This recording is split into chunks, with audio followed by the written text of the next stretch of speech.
Alô, mais um episódio aqui em João Pessoa em parceria com o Coquetel Molotov. Hoje eu tenho aqui Bia. Bia, como que você quer que eu te chame? Até Bia, fica mais íntimo, né? Mas nome artístico? Bicharte. Bicharte. Como Sim. que as pessoas te acham na internet? Bicharte. Bicharte. Com X, em todas as plataformas. Tá ouvindo sua música, você consegue misturar uma coisa que é política, mas é também entretenimento, né? Acredito. Acho que meu corpo ele é político, então tudo que eu faço vai ser um pouco político. Mas eu faço para entreter uma população que tá na margem. Também. Que tá na margem, eu faço para entreter uma galera que sequer tem acesso à música, sabe? Eu acho que a música, ela toca em todos os lugares, mas o acesso à música, o abrir os ouvidos é outra coisa, sabe? Aqui comigo, viu? Obrigada a Obrigado você pelo seu convite. tempo. Me conta como que a música chegou até ti, assim, primeiro momento. Qual é a primeira lembrança que você tem da música? Meu pai crescia muito ouvindo Maria Só Bethânia. vamos botar um pouquinho aqui, que senão fica tarde. Foi. Meu pai, ele ouvia muito Maria Bethânia, assim, na minha infância. Então, acho que eu tenho grandes memórias daí. Mas o primeiro acesso à música que eu tive foi na igreja evangélica. Quando eu me converti, eu conheci uma bateria, uma guitarra, um microfone. E ali eu entendi que eu queria muito cantar. Só que não naquele espaço. E aí eu conheci o rap. E eu comecei a fazer rap por só ver homens fazendo rap. Homens brancos fazendo rap. E falando a mesma coisa que eu já tô cansada de ouvir. As mesmas histórias, as mesmas perspectivas e muitas vezes sendo agressivo com o meu corpo e com meninas como eu. Então ali eu comecei a escrever hip hop porque eu queria que as pessoas entendessem que travesti também faz rap. Faz um rap muito bom. Se pá, melhor que o deles. Porque o rap e o hip hop surge na perspectiva de contar uma história de quem não tem voz, aliás, de quem não é ouvido, né? E acho que o rap hoje, que tem sido feito por homens, acaba ficando na mesmice de falar de luxo, droga, dinheiro. Não é isso. Meus heróis não morreram de overdose. Os meus heróis foram assassinados. E eu acho que eu uso a música para poder contar essa história. Eu uso a música para poder falar para as pessoas que a gente existe há muito tempo, mas que só agora elas estão se interessando em ouvir a gente. Entre esse inteirinho da igreja evangélica que faz essa função de apresentar música pra muita gente, né? Como que foi até você encontrar o rap? Porque tem uma Eu vida acho... aí, né? É, uma vida, eu acho que foi muita violência também, né? Inclusive, quando eu começo a fazer música, eu transiciono assim que eu começo a escrever. Porque ali eu entendo quem eu sou, ali eu entendo a minha mulheridade. Então, foi um processo de muita violência. E eu acho que até dentro do rap. Porque quando eu entrei, eu ainda não tinha transicionado. Você tinha quantos anos? Eu tinha 17, ia fazer 18. Você era novinha. Agora eu tô com 24. Eu comecei, eu tinha 17 a fazer 18. E aí eu lembro que foi muita violência também. Porque as pessoas são violentas, assim. Eu acho que a gente tá acostumada... Sei lá, o amor da gente se esfriou enquanto sociedade. E aí eu sinto que as pessoas não têm mais empatia, não têm mais humanidade. É sempre sobre atingir, sobre competição. Então o início foi bem difícil. Depois que eu lancei o meu primeiro EP, que se chama Revolução, aí meio que a gente furou a bolha aqui em João Pessoa. Não era mais só pessoas LGBTs que estavam ouvindo o meu EP. Meu primeiro show deu, sei lá, 500 pessoas numa praça pública. Então ali eu fiquei, caramba, é possível. É possível. E aí eu investi, sabe? E fui fazendo acontecer, montando uma equipe, estudando também, para não fazer de qualquer jeito. Queria fazer com excelência, saber o que é uma nota, saber o que eu quero quando eu tô fazendo um show. Então eu fui estudar para poder hoje estar fazendo essa turnê que eu encerrei e começando essa nova que eu começo hoje no Coquetel Negócio. Eu vi você com a tua mãe ali fora. Como que foi essa coisa de transicionar com mãe, pai, dentro de casa? Como que foi tudo isso pra você? Eu e meu pai, nós rompemos depois que eu transicionei, né? Foi uma escolha dele. Mas a minha mãe é minha melhor amiga. Eu vi ali que vocês são muito parceiras e iguais, né? Bem parecidas. Ela tá comigo em tudo, assim, em todos os lugares que eu consigo levar ela. E sempre foi assim. Porque antes da música, o teatro. Antes da igreja, o teatro. Então, eu vi que hoje você tem uma carreira de atriz também, né? Como apareceu a arte na tua vida, assim? A música, naturalmente, a gente tem em casa, né? Sim. E, obviamente, a arte a gente assiste na TV, né? A gente, sei lá, na televisão é muito presente nas nossas casas. Como que foi essa coisa da descoberta da atriz? Eu tava, assim, de bobeira, do criança, e eu queria muito fazer alguma coisa no horário oposto à escola. E aí tinha uma ONG na minha cidade, assim, chamada Pro Dia Nasce Feliz. Olha. E eu fui pra essa ONG, lá tinha futebol, dança, teatro. Futebol eu detestava, dança eu era horrível. E o teatro eu falei, vamos tentar. Me apaixonei pelo teatro. E eu fiquei dos 8 aos 16 fazendo teatro. Aos 16 anos eu me converti. E aos 17, saindo ali já para os 18, foi quando eu conheci o rap. Saí da igreja e comecei a cantar pra mim mesma, não mais para outras pessoas. Na tua casa você já escrevia, colocava coisas no papel novinha, assim? Você achava que você ia ser artista desde novinha? Eu sempre falei pra minha mãe que eu ia ser atriz e que eu ia trabalhar na Globo. E aí eu lembro que eu fiz uma série há 2 anos na Globo e quando eu tava gravando, eu falei pra minha mãe, caramba, tá acontecendo. Acho que tudo aquilo que eu prometi pra mim, pra senhora, tá acontecendo, assim. É muito mágico poder ver essas coisas estarem acontecendo, sabe? Porque eu sou lá de Santa Rita, que é uma cidade que tem aqui na Paraíba, 250 mil habitantes. Uma cidade muito coronelista, muito violenta, muito fascista. E eu vim de lá, né? Minha arte é transgressora e eu venho desse lugar que nem sequer me vê como gente, quanto mais quanto artista, sabe? Cara, isso é muito louco, né? É. Como que foi na escola? Me conta um pouco da tua vida. A escola foi um processo muito gostoso, assim, porque o ensino médio, eu tava ali saindo da igreja, entrando no rap, então eu comecei a fazer batalha de rap na escola, virei presidente do Grêmio, eu fui fazendo algumas coisas que me aproximavam do povo, porque eu sempre gostei muito do palco, eu sempre me vi naquele lugar.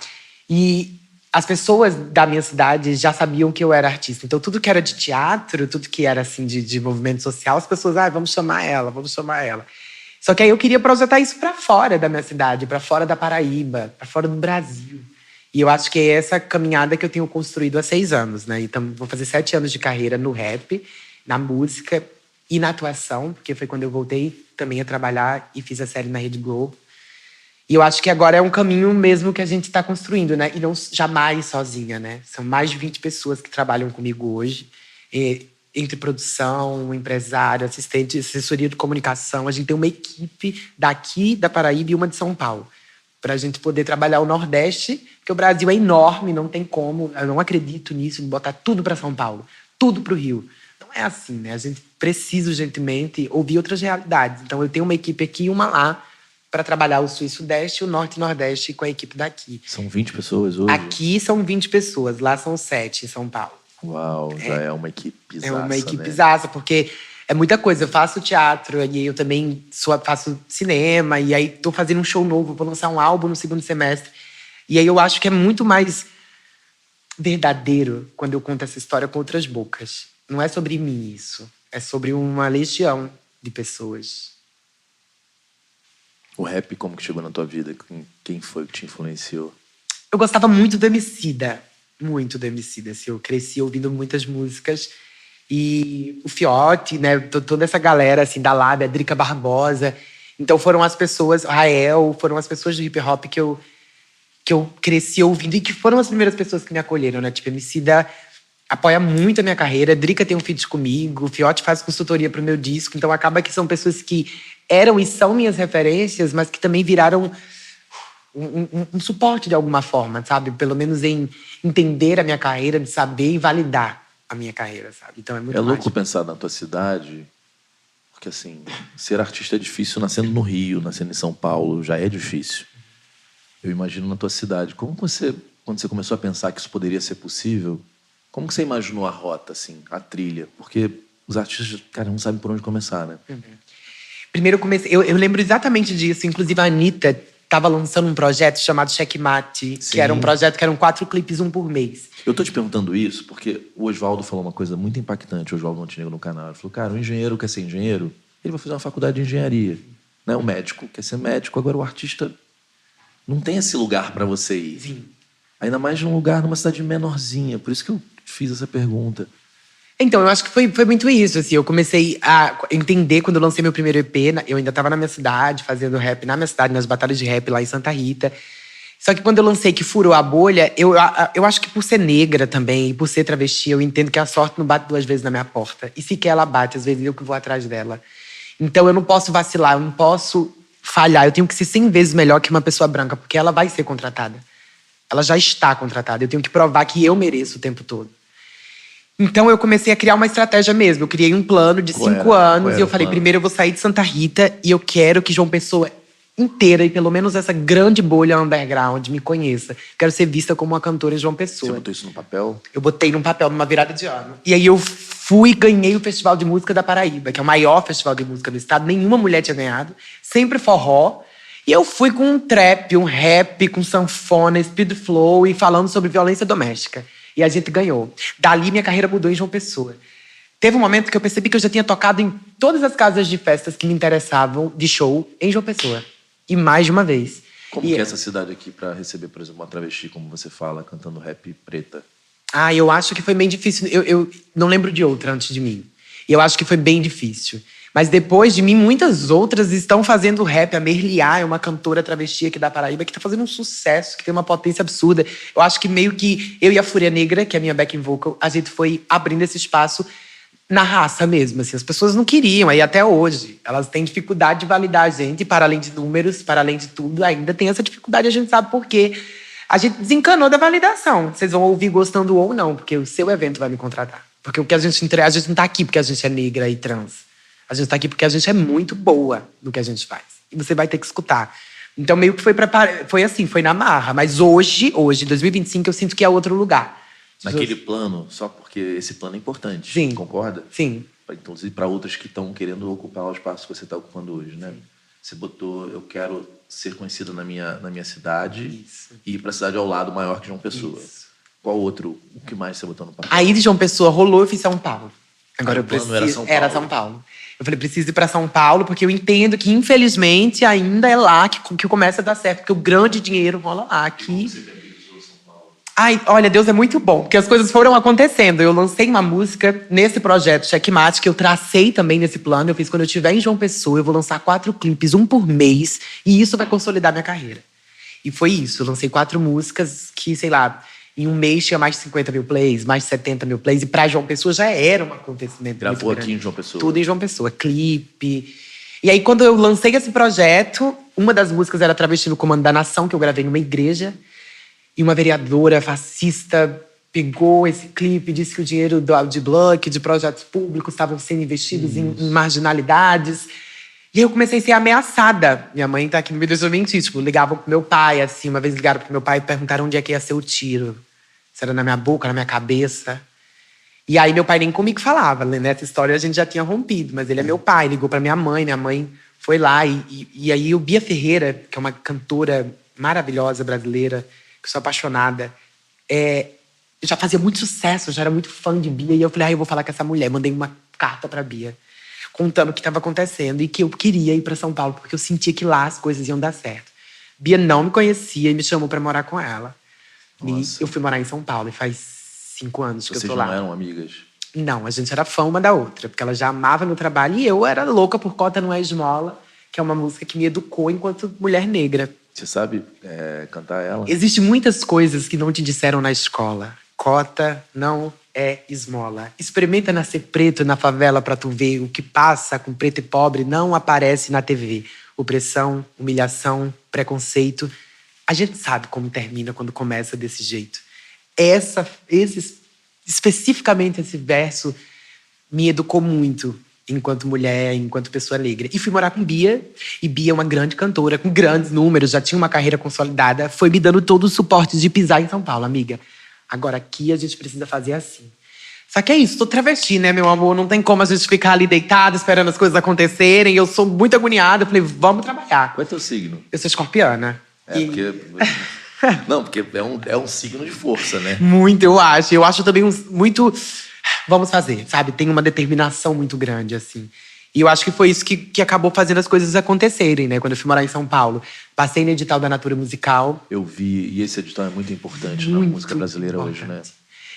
Eu acredito que é um divisor de água na carreira de todo mundo. Eu também acho que é um divisor de águas na música brasileira. Na música brasileira, sem dúvida. Sabe por quê? Porque as marcas às vezes se apropriam de pautas para vender roupa, vender perfume, vender produto, concorda? Totalmente. Só que quando você olha a Natura fazendo isso há, sei lá, 20 anos, aí você fala... Eu fico até arrepiado, porque a grande música que eu ouço de São Paulo, cara, não existiria, por exemplo, sem a Natura. Sim, sim. Né? Tulipa Ruiz, toda essa turma que eu amo, que é a música brasileira. Eu acho que não existiria Lineker, não existiria tudo isso, né? Não, sem dúvidas. Assim. Então a gente tem que bater palma para a Natura Musical mesmo, porque a marca levando isso a sério. Não levando é só surfando a onda.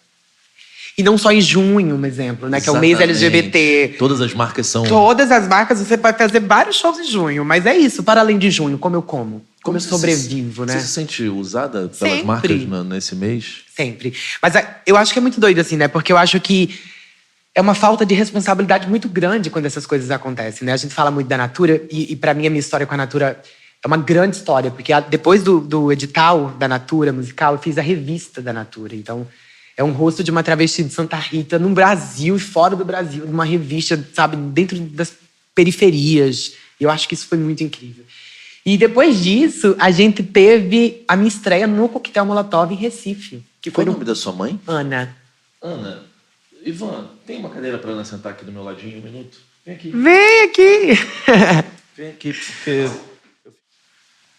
Trouxe tua mãe aqui pro meu ladinho. E eu já te fiz o convite com a câmera desligada, que eu quero você no Rio, no próximo lançamento, pra gente fazer isso legal lá. Porra, com 2h30, pra gente falar sobre música a música. A gente consegue ouvir as músicas. Me fala dessa mãe, dessa Ana aqui, que eu coloquei aqui do meu lado. Ai, ela é, gente, a minha maior inspiração, assim. Eu acho que a minha maior referência viva é a minha mãe, assim, porque minha mãe é muito guerreira, assim. Quando eu comecei a fazer teatro, meu pai dizia que não era coisa de homem, teatro. E a minha mãe dizia que eu estava na igreja enquanto eu estava apresentando, menor de idade, num teatro. Então minha mãe sempre comprou essa briga de dizer: minha filha vai ser artista. Quando eu transicionei, eu comecei a namorar um cara que era gay trans. E aí a cabeça da minha mãe bagunçou toda. Ela, como assim? É porque bagunça mesmo, aí bagunça. Era um cara trans, né? Um homem trans, um homem que nasceu Sim. com um outro corpo e que transicionou e virou um homem, né? E que, enfim, é um homem trans. E aí eu falei pra minha mãe: olha, estou namorando um cara trans e eu também sou trans. E assim, minha mãe não teve uma surpresa. Minha mãe já sabia disso. Tipo assim, parecia que ela ia falar: ai, meu Deus, só tu que não sabia, porque eu te pari. Só faltou ela dizer isso, sabe? E depois disso, assim, a gente virou melhor amiga. Ela sempre quis ter uma filha. E até então ela tinha tido 3 meninos. E eu fui a filha dela que chegou aos 18 anos, né? Então a gente criou essa relação. Minha maior fã, e eu sou a maior fã dela, assim, minha melhor amiga. A gente tem uma relação que todos os dias eu... Ai, eu não quero me emocionar. Todos os dias eu lembro muito da minha mãe para poder conseguir estar lá em São Paulo, para estar lá no Rio, para estar fora da minha casa, porque a violência não para de acontecer porque eu canto. A violência não para, assim. E é muito difícil, às vezes, chegar em casa e não ter o abraço da minha mãe, assim, e saber que ela estaria disposta a dar esse abraço. E muitas vezes tá sozinha mesmo, então eu lembro muito dela, assim. E eu acho que se hoje as coisas estão dando certo, né? As coisas estão começando a dar certo, é porque ela é minha maior rocha, assim, minha fortaleza. Te amo muito. Me fala, Ana, como que foi a descoberta da arte, assim, você perceber que a sua filha ia ser uma artista? Porque é um desafio, né? Ainda mais ela transicionando, desafio duplo, né? Porque é uma carreira na arte, sendo travesti, sendo preta, de uma cidade pequena, fora do eixo Rio-São Paulo, né? Me conta, como que você apoiou ela? Como que você... Eu sempre apoiei, desde 8 anos de idade, ela veio uma agência para nossa cidade, aqui em João Pessoa, na verdade. Mas foram nas escolas, lá em Santa Rita, distribuir papelzinho que chamava LBT. E pagava uma taxa para ela fazer uma... não só ela, várias crianças. R$150, eu lembro o valor. Mais de 2.000 crianças participaram. E eu sempre trabalhei, né? Eu sempre trabalhei muito, então eu não tenho muito tempo de acompanhar a Bia em lugar nenhum. Nunca tive, mas eu fazia uma forcinha aqui, botava uma testada lá para poder acompanhar ela nesses lugares. E eu lembro que a gente veio para um hotel aqui em João Pessoa, onde teve essa seleção de crianças, e ela foi escolhida a melhor. No meio de tantas, ela foi escolhida a melhor, com 8 anos de idade. Eu nunca tinha assistido nada dela, assim, presencialmente. Tava tudo no comecinho. E daí pra cá, não, assim... Sempre começou a abrir espaço para ela. Mãe, eu quero ir fazer teatro de férias no Lima Penante, no Teatro Lima Penante. E ela tem uma luz que conquista as pessoas, assim. Tudo é pago na vida, mas ela sempre ganhava uma bolsa. Entendeu? Sempre ganhava. O cara do Teatro Meu Penante é Dilson, é um amigo dela, que foi nosso amigo também, deu bolsa, dava bolsa para ela fazer o teatro. Eu não pagava, ou então eu pagava só metade, e eu fazia força daqui, força dali, para dar tudo certo para ela. E eu nunca tinha assistido nenhuma apresentação dela de verdade, até ela se apresentar no Teatro do SESI, aqui em João Pessoa. E eu fiquei anônima, assim, no anonimato na plateia, sem ninguém saber que eu era a mãe dela. E as pessoas levantando, assim, para aplaudir ela de pé e falando... ainda era no falecido, como a gente fala. E ela... O falecido é o nome. É o nome antigo que morreu. Deixa. Esse menino tem futuro, esse menino vai longe, entendeu? E eu só chorava na plateia. E depois todo mundo parando ela, que na época era ele ainda, para dar parabéns. E eu toda boba desde sempre. E foi assim a trajetória. Esse foi só um exemplo que eu te dei, mas teve várias outras coisas que ela fazia que eu ficava sempre acobertando, como ela disse. O pai dela nunca apoiou e ela saía para ir pro teatro com uma pessoa E você ainda da casada ONG. com seu pai? Sim, eu fui Com o casada há pai dela? 25 Foi. anos. Eu fui casada há 25 anos e me separei no começo de tudo porque ele não aceitava. Então eu tive que fazer escolhas, né? Ele mandou uma vez minha mãe escolher, né? Entre ele e eu. Nossa. Aí E minha mãe escolheu, gente, dá pra ver, né? A escolha tá feita. Então, eu ficava de janela em janela, olhando se ela já estava chegando, porque ele ficava olhando no relógio, controlando o horário, porque ela não chegava em casa. E eu, não, ela tá com Luísa, vai chegar já, mas estava no teatro. O processo da transição para você. Na verdade, eu fiquei muito impactada, mas foi um impacto que não mudou em nada, o que eu sinto por ela, assim. Ela foi a filha que Deus me deu, já que eu não tive desde que nasceu, mas foi um presente de Deus na minha vida, porque eu não posso sentir vergonha só porque ela é travesti, porque ela é trans. Ela é uma menina maravilhosa. Ela é uma menina de um coração gigantesco. Ela fazia festa de criança na rua da nossa casa lá, para as crianças mais carentes que elas, e ela pedia brinquedo, lanche, para fazer festa de das crianças, entendeu? E aí eu ficava na cozinha fazendo os cachorros. Pipoca. As pipocas pra gente dar para as crianças. Ela pedia caixa de som emprestado, microfone, para botar as crianças para cantar, entendeu? Ela é revolucionária. Ela fez, com 11 anos de idade, um abaixo-assinado na escola, onde ela estudava, para fazer uma reforma na escola, entendeu? Porque a escola era feia e ela não admitia estudar naquela escola que o Estado tinha condição de dar uma escola melhor. A diretora não se mobilizava, ela foi lá e fez. E a reforma veio. E quem escreveu o abaixo-assinado fui eu sempre Foi. ali.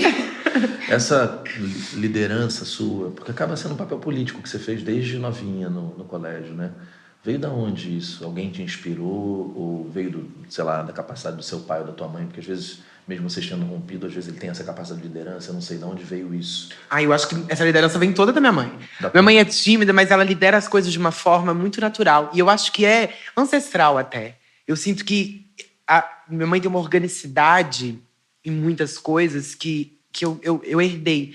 E eu acho que é nesse lugar mesmo, sabe? Assim, de fazer as coisas acontecerem. Meu pai era o homem da casa, mas sempre quem provia as coisas era minha mãe, para além do dinheiro. Porque não é só de dinheiro que se vive uma família. Então, eu acredito que é totalmente dela. Assim. O meu pai é um cara muito da música. Eu acho que a minha ligação com a música vem do meu pai, porque meu pai ouvia muito MPB, eu lembro disso. A minha mãe também ouvia muita música, mas eu acho que ela sempre foi mais aguerrida. Ela sempre foi mais política, até por ser uma mulher negra. Né? Por mais que a consciência racial e a educação racial da minha mãe veio com a minha transição, porque foi eu entendendo também que eu era negra que, poxa, minha mãe é quase retinta. Falei, não é possível. E eu fui mostrando para ela, mãe, isso que você está passando se chama racismo. Sua patroa está sendo racista. E aí até eu acho que a gente foi se ajudando muito nesse processo, sabe? Essa construção desse conhecimento, né? Sim, dessa consciência. Sim. Eu estava com a Bione, maravilhosa. Minha amiga. Aliás, cara, ela veio aqui, eu fiquei muito, muito encantado com ela. A gente foi almoçar junto. E a Lene, que é a empresária dela. Sim. E ela falou assim, cuidado com o que você vai perguntar, porque ela é nossa professora. Da questão racial, né? Ela tem uma admiração por você gigante, assim. Sim. E eu por ela, a Bione é minha irmã. O primeiro rap que eu lancei na minha vida e o primeiro rap de Bione foi eu e ela junta. No quintal da minha casa.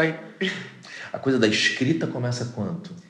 Muito novinha, uma curiosidade. Eu era muito afeminada e meu pai me levou num psicólogo uma vez, não foi, mãe? Pra saber o que estava acontecendo com essa pessoa. E aí o médico colocou um carrinho, uma boneca e um caderno. Não, um livro. Se eu fosse pra boneca, a gente já sabe o que eu seria, né? Se eu fosse pro carro, não, tá tudo bem, seu filho é um homem. Mas se eu fosse pro caderno, eu só era criativa.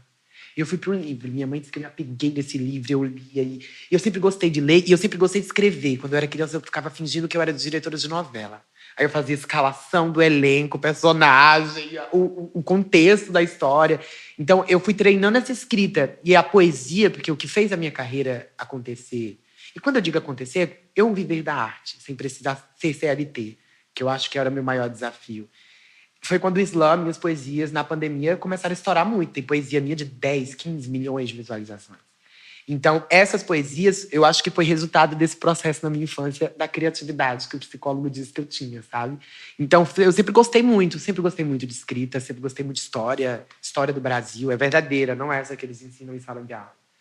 Sair desses livros didáticos. Sempre gostei. Mesmo sem ter na minha escola, eu lembro que procurava minhas professoras de história, minha professora de história, Jorulene, dizia, mas se não é assim, onde é que eu descubro a verdadeira história? Porque ela era negra, ela dizia, mas gente, não é bem assim.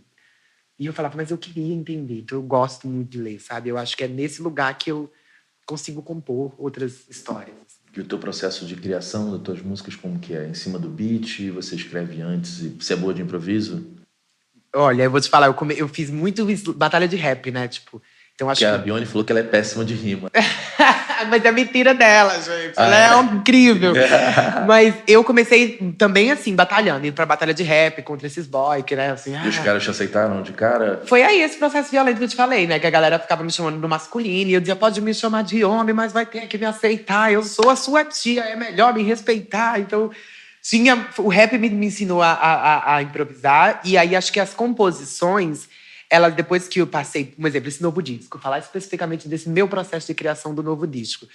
Antes, eu só pegava um beat na internet, fazia uma música e passava pro Big Jesse, que é meu pai, meu produtor musical, para ele criar alguma coisa. Mas nesse novo disco, eu comecei a criar melodias também. Eu comecei a compor a música literalmente do zero. Eu mesma pensar nas melodias, nas viradas, nas vozes. Então, eu tenho, como eu te falei, no início, meus primeiros trabalhos, eu acho que não são amadores, porque tem muita verdade, mas não tinha tanto profissionalismo, porque eu precisei passar por esse processo e estou, internamente, de aprender para poder entregar algo bom, sabe? Desse último álbum, qual é a letra que você mais gosta? Eu gosto muito de Chica Manicongo. É um feat com a Fúria Negra, que já está em todas as plataformas. Esse álbum... Traviarcado inteiro, para mim, é um marco na minha carreira. Mas a música Chica Manicongo me abriu uma grande porta, assim. Eu estreiei esse ano na Sapucaí, eu desfilei na Unidos da Tuiuti, com o enredo Quem Tem Medo de Chica Manicongo. Então, ser chamada, ele falou, eu chamei porque quando eu ouvi essa música, me ajudou a construir o enredo da escola. Então, eu queria muito. E aí eu entendi a potência que eu tinha. Eu falei, gente, eu vou ouvir essa música direito. E aí eu falei, caramba, é isso. A gente está pedindo ouro, mirra e prata para Chica Manicongo. A primeira travesti que se tem história no Brasil e que não está nos livros de história. Ela, no teu Spotify, se não me engano, é a terceira mais ouvida, né? É uma das mais ouvidas. Eu vi, achei o arranjo muito legal também. Achei muito bacana você conseguir misturar a coisa do discurso político com uma coisa acessível, né? Que eu acho que você falou do Emicida, ele conseguiu um pouco isso, de furar bolhas por tornar a arte dele mais acessível, né? Palpável, né? E que saia da bolha, né? Porque eu acho que o mais importante é quando o teu trabalho chegar nas pessoas que não são igual a você. Porque aí a gente consegue transformação, né? É quando a gente fura a bolha mesmo. Quando chega em quem nem sabe se concorda, mas de repente tem que aceitar e daqui a pouco tá gostando. Que eu acho que é o que a Lineker tá conseguindo fazer, né? Para você, a Lineker é um lugar que você olha e fala assim, que legal que ela chegou ali, eu posso chegar também. Te empodera? Muito. Né? A Lineker é uma querida, assim. Eu lembro quando lancei o Shum, ela que foi nesse projeto Checkmate, ela já me seguia, já estava ali dando aquele suporte. A gente tem projetos para acontecer, eu espero. Não posso falar muito, mas assim, o convite foi feito, a gente está conversando e é para o meu próximo disco, porque a Lineker, antes do Grammy, antes do Caju, antes do Zero, acho que em Zero foi quando eu conheci ela, mas a partir do Zero fui retrocedendo, né, vendo as músicas mais antigas. A Lineker é uma artista apoteótica, né? E é muito incrível ver que ela tá nesses lugares botando 120 mil pessoas numa virada paulista, por exemplo. Cena esse corpo. Mainstream total. Ela é o pop de 2025, que não tem outro nome para mim. E é para mim, gente. Todo mundo tem o seu. Eu acho que o que ela tem construído, sendo uma travesti preta, nossa, nenhuma outra conseguiu. Então, é uma referência viva, né? A gente fala de Chica, fala de Aquatune, referências que morreram e que são importantes para a nossa construção, mas a gente precisa falar das que estão vivas, né? E a Lineker, para mim, é uma das maiores referências na música. Ela tem uma musicalidade impressionante, né? A Glória Groove também é maravilhosa. A Pepita veio no canal, eu te falei, né? Fez quase um testemunho, assim, de uma vida de muita luta, de muita dor, né? Ela falou que ela andando com colete, prova de bala, cara, no Brasil. Isso é uma coisa inacreditável, né? Que ainda se matem tantas mulheres trans e travestis no Brasil, né? Sim. Os números recentes são, assim, bizarros. Não. Sim. E o Brasil é o 16º ano consecutivo que mais mata pessoas trans, né? E esse dado, ao mesmo tempo, em contrapartida, o Brasil ainda é o país que mais consome pornografia trans. Então, a pessoa que olha para o meu corpo, que sente prazer através do celular, é o mesmo que me mata numa esquina quando está embriagado saindo de um bar. Você acha que muitas vezes é a mesma pessoa? Sem dúvidas. A maioria das vezes são as mesmas pessoas. Esse ódio todo se chama frustração por não conseguir sustentar um amor, uma relação com uma mulher trans. E aí eles matam. Tem um caso que mexeu muito comigo, há uns 3 anos atrás, de uma travesti que era garota de programa, e ela fez o trabalho. Quando terminou, o cara arrancou o coração dela. E eu acho que nada mais simbólico do que essa morte para a gente poder mostrar como é o ódio da cisgeneridade pelo nosso corpo. A gente não tem direito a ter um coração. Para eles, a gente não tem um coração. Isso aqui é melhor arrancar. Porque não é um coração. A gente não é gente, não bate, não roda sangue, não bombeia a vida. E é a mesma pessoa, sempre é a mesma pessoa. São essas pessoas conservadoras que não conseguem aceitar o seu tesão, o seu amor, as suas pluralidades enquanto homem, sabe? E por isso eles matam, né? Eu acredito que é um auto-ódio mesmo, assim, uma auto-frustração. Ou seja, o mesmo cara que tem um tesão é o mesmo cara que mata. É isso. Com requinte de crueldade. Tem alguma letra sua que fale sobre isso? Muitas poesias. Eu fiz muitas poesias. Eu acho que tem uma que eu gosto muito, que é... Eles estão nos matando, será que alguém vai me ouvir? Primeiro levaram ela, depois vão atrás de mim. É que mesmo com medo a gente segue cantando. Cê pagar que me ama, mas vive passando pano. Pro MC que é escroto, pro patrão que é racista. Tem travesti morrendo por causa de homem machista. É que a bala perdida tá mirada na minha testa. A cada trava que cai, a casa grande faz festa. E eu acho que essa poesia foi uma das que eu escrevi mais... Nossa, tua voz é linda, cara. Obrigada. Um vibrato lindo. Obrigada. Você tá usando isso nas músicas? Nesse novo disco vem muito aí. Vem vibrato, drive. Eu acho que coisas que eu descobri mesmo, né? Por falta de acesso, eu não sabia que tinha. E agora a gente tá, como eu falei, estudando, entendendo um pouco mais. E aí vai descobrindo até a voz. E aí você fala, era minha voz. Eu perguntei pra Bione hoje, eu falei, você canta? Ela falou assim, não, eu só faço rap porque eu não sei cantar, não. Eu falei, cara, eu acho que você deve cantar, porque ela é musical, né? Ela é musical. Total. E aí coloca vocês num lugar de muito mais possibilidades, né? Do que só rimar e só flow, né? Eu acho complexo, assim, também, quando as pessoas falam assim, mas eu não sou cantora, eu faço só rap. Gente, rap é música. É música e Você tá cantando pra caramba. Você pode não estar trazendo melisma, drive e outros tipos de técnicas vocais. Você tá cantando. Eu acho que hoje eu canto de outra forma, mas eu sempre fui cantora, mesmo quando eu fazia só rap. Mesmo quando eu tava com o microfone lá, eu estava cantando. Porque tudo que sai da voz musicalizada é música. E a música da peça que tu cantou? Não, e aí tem isso. Acho que é entender outros lugares da música, né, também, assim. Hoje eu comecei no rap, hoje eu tô fazendo um espetáculo com a Renata Sorrá, que a gente tá até no Rio de Janeiro, em cartaz, no Teatro Carlos Gomes. Eu vou lá te assistir. Vamos, super. E na peça eu canto Amy Winehouse, eu canto Gonzaguinha, eu canto Luiz Melodia. Então, eu entendo hoje que a minha voz tem outras possibilidades que não só o rap. Então, por isso, continuo dizendo que sou cantora. Mas sempre cantei. Eu acho que sempre era MC, mas fazia música. Como foi chegar na Globo? Foi uma realização de um sonho, né? O Chico Scioli, que é um querido, é um dos diretores artísticos da Rede Globo, ele conheceu minha poesia na pandemia E dali Na internet. E dali me possibilitou fazer treinamentos. Então, eu comecei a fazer... Conheci Renata Sorra em 2019 online. A gente fez um curta-metragem pra Globo, que era um treinamento de atores. Só era eu de nova, o resto todo veterano e Renata lá. E aí, depois disso, passou uns 2 anos e meio, a Globo me chamou para fazer a série Cine Hollywood, com Matheus Nastergalli, Luísa Perissé. E foi uma série de 17, 13 episódios por aí. Foi uma série incrível. Depois daí da série abriu as portas no teatro. Eu fiz uma peça com Renata Sorra ano passado.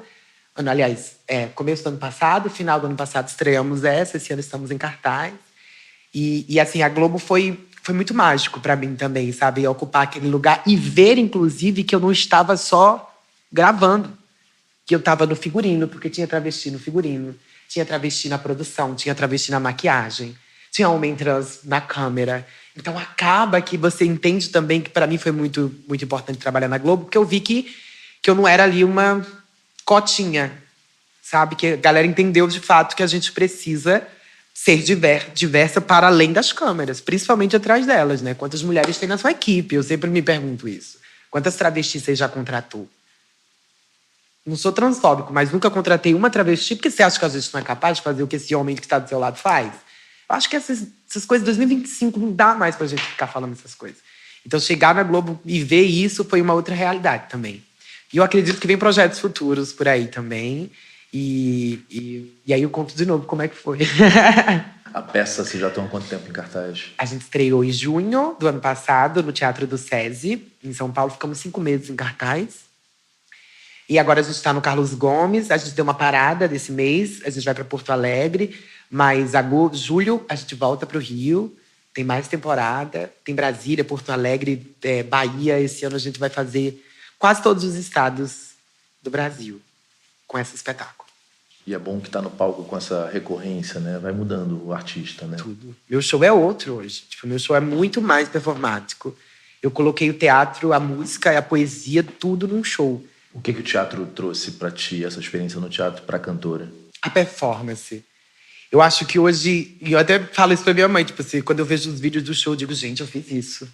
Eu nem lembro. Porque é uma energia que libera uma dopamina, sei lá, alguma coisa que mexe muito aqui nas veias e que traz uma performance diferente de mim na vida real, de como eu falo, de como eu me porto, de como eu me comunico.